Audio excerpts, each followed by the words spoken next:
Hello, welcome to the Cato Institute in Washington, D.C. I'm Kat Murthy. I'm the digital marketing manager here at Cato, and you are at our new media lunch, a regular series highlighting the intersection between tech, social media, and liberty. Our panelists here today will be discussing the policy and privacy concerns surrounding filming active duty police officers, as well as touching upon on-body camera programs and what those could potentially do to mitigate the problems of police misconduct. For those of you in our online audience and watching on C-SPAN today, our hashtag is #NewMediaLunch if you would like to tweet in questions. Otherwise, for those of you in the audience, we will be taking them at the end of the panel. With no further ado, I'd like to introduce our first speaker here today, Steve Silverman. Steve is the founder and executive director of the FlexYourRights organization, and he's also a Cato internship alum. He's the creator of the immensely popular educational movies, Busted, The Citizen's Guide to Surviving Police Encounters, and more recently, 10 Rules for Dealing with Police. In addition to self-distributing more than 35,000 DVDs, the FlexYourRights YouTube channel has seen over 35 million views. Steve? Thank you, Kat, and I appreciate it. How many of you have seen the movie The Matrix? By a show of hands. Okay, pretty much everybody. Good. So what I want to try to do is the same thing with you that happened to Neo. Do you remember when he said, "I know Kung Fu," after they uploaded the Kung Fu program into his brain? Well, like I said, I want to try to do the same thing with you, but what I want is for you to say, "I know how to record the police." So to do this, I've broken down this into FlexYourRights 5 rules for recording the police. Rule number 1, know the law. And the law is you have the right to openly record the police in public. You'll notice that I emphasized openly, and I'll explain why in a second. This first rule is probably the most important, but it's also the most confusing of the rules because we've all seen videos where people are getting arrested for openly recording the police in public. And we see these, every day of police intimidating people or even arresting people who do nothing more than film the police. And this is happening despite the fact that every state and federal circuit court to rule on this question has concluded that filming the police in public is First Amendment protected activity. But some of you might ask, well, what about the 12 or so states that have what are called all-party consent laws that require all parties to agree to be recorded? Well, we have good news here because the courts in these states have ruled that those laws do not apply to citizens who are openly recording the police in public. So the most obvious and effective way to avoid running afoul of these all-party consent laws is to use your camera like you are a reporter, not like you're a spy. So you want to be always openly recording. Some of you who know a little bit about these laws might be saying, well, wait a second.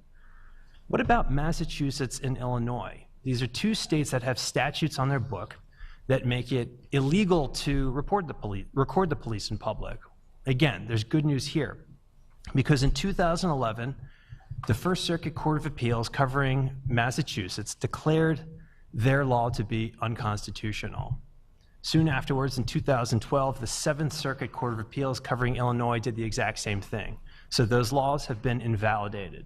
Therefore, in the United States, citizens always have the right to openly record the police in public. So, if you're recording the police and police tell you to put your camera away, that is an unlawful order. So in this situation, I would argue that it is okay to inform the police of your law by saying something like, "Officer, I'm familiar with the law, but the courts have ruled that it doesn't apply to recording on-duty police." I generally don't advise in favor of educating the police about the law in other sorts of encounters. They generally do not appreciate that. But in this situation, I think it is advisable. Rule number 2, know your technology. How many of you have a smartphone on you right now? By a show of smartphones. I think that's pretty much most everybody here, and that is great. Now, how many of you who have a smartphone passcode protect your phone? Or actually, most of you, well, who of you here does not passcode protect your phone? You shouldn't admit to that. No, it's okay. But you can easily secure it by installing a passcode protection. I highly recommend it. The Supreme Court recently passed a very excellent ruling requiring police to obtain a warrant before searching your smartphone. But in the meantime, it's always a good idea to keep it locked down because sometimes police don't get the memo right away. Now, how many of you have a streaming video recording app on the home screen of your smartphone? Really? We got like 3, 4, 5? That's fantastic. Now, for those of you who don't have this, I'm going to show you right now the benefits of keeping a streaming video app on your home screen. Right now, I'm unlocking my secret passcode. I am tapping the Bamboozer streaming video recording app. I don't work from Bamboozer, but right now they have the best streaming video recording app out there, and I'm now streaming you all live to an offsite server. Now, the benefit of this for when you are recording the police is that if a police officer unlawfully tries to snatch, confiscate, or destroy your smartphone, what you have recorded up until that moment will be saved securely off-site. Also, if you use Bamboozer or another live streaming video recording app, Bamboozer in particular has a neat feature where if you tap the sleep button, what happens is your screen goes blank. And this can add additional security and protection for your data because the passcode, it goes to sleep, but if they try to unlock it, if they turn it on, they're going to get a passcode. And of course, you're not going to give them your passcode, and they're not going to be able to get into and delete your recordings, which is an extra layer of protection. Rule number 3, respond to things cops say. C-SPAN is here, so I'll just keep it as things cops say. For example, cops might say, if you are, for example, recording an arrest that's happening, you're a witness, suddenly you might see a situation where one of the police officers will break off from that and will suddenly approach you and say, hey, buddy, what are you doing? Well, sometimes people make the mistake of responding with something like, officer, I'm recording you to make sure you're doing your job right. Or I'm recording you because I don't trust the police. There's a better way to say this. I think a better way to approach this less confrontationally is to say something like, officer, I'm not interfering. I'm asserting my First Amendment right to record. You're being documented and recorded off-site. That's why it's a good idea to use a live streaming video recorder. Another thing that cops might say is, hey, please stop recording me. That is against the law. And police who are in those 12 states with all-party consent laws might actually use this misunderstanding of the law in order to try to get you to stop recording. And in this situation, again, I think it's okay to say something like, officer, I'm familiar with the law, but the courts have ruled that the law doesn't apply to recording on-duty police. Another thing, officers might scream at you and say, hey, stand back, get back, you're interfering, I need you to step back. A good response to this is to step back. I think it's okay to be a little bit flexible in this situation. Say something like, officer, I'm not interfering, I'm asserting my First Amendment right to record. It's for my safety and for yours. Rule number 4, do not point your camera at the police like it's a gun, like this. I've seen lots of videos where people kind of get aggressive and they shove it in their face like this.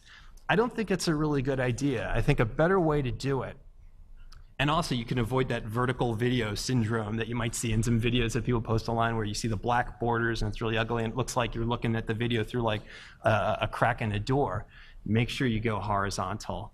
And I think it's a good idea to record like this.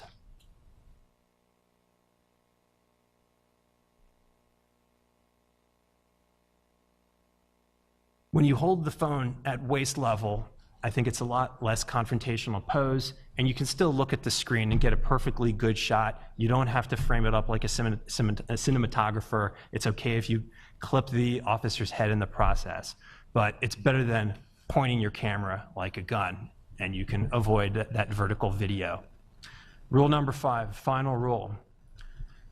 Prepare to be arrested. I've been telling you the whole time basically how this is perfectly legal behavior, and yet if you are brave enough to record the police, you must look at this activity as a potential act of civil disobedience that can lead to your arrest. Now, it's troubling that citizens who are not breaking the law should prepare to be arrested, but if the officer says, shut it off or I will arrest you, you should take the officer at his or her word. At this point, it's entirely up to you if you want to continue testing the boundaries of free speech and risk arrest. You may comply by saying something like, officer, okay, I'm turning the camera off, but under protest. Or, if you keep recording, brace yourself for arrest. If you're recording with Bamboozer, for example, hit the sleep button to prevent police from deleting your footage that is now stored off-site. Do not physically resist.